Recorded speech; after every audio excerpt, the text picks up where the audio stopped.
Hi guys, how to play guitar scale. So for today's video, we have a new topic for today, how to play pentatonic scale. We have so many guitar scale like Phrygian mode, Mixolydian mode, and then Dorian mode, and so many more. In short, there are 7 modes, okay? But for now, our topic is about how to play the major pentatonic scale. We start from the G major. So I hope you are already follow.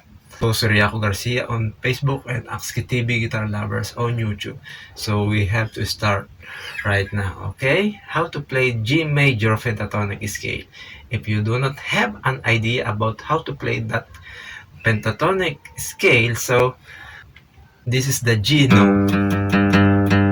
First of all, you should learn the construct of every note, so or the degree like this.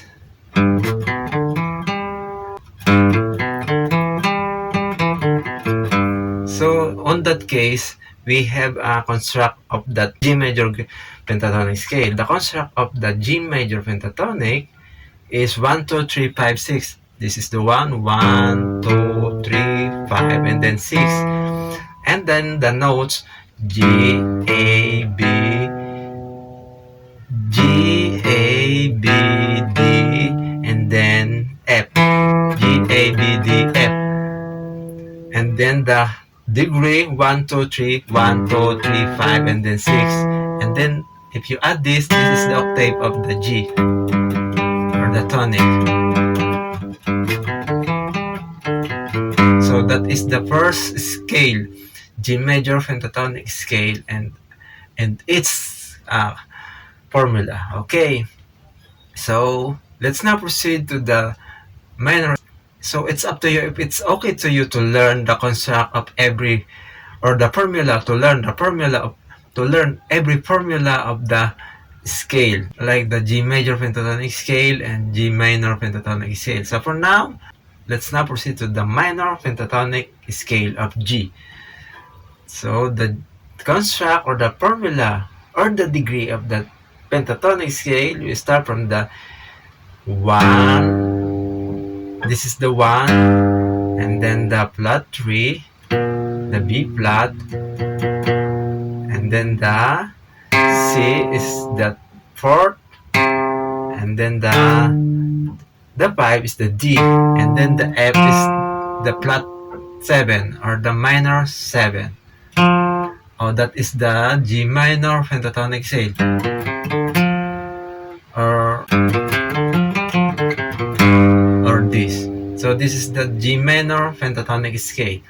The notes G, B flat, G, B flat, C, D, F.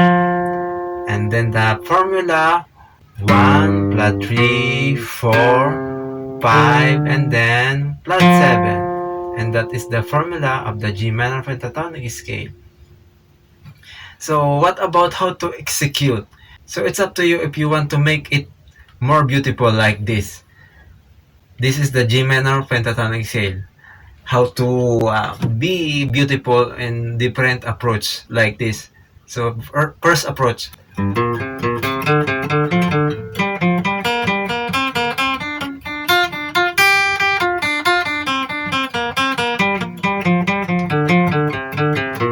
So this is the G minor pentatonic scale in this kind of approach. Okay? And you can do the same in the G major pentatonic.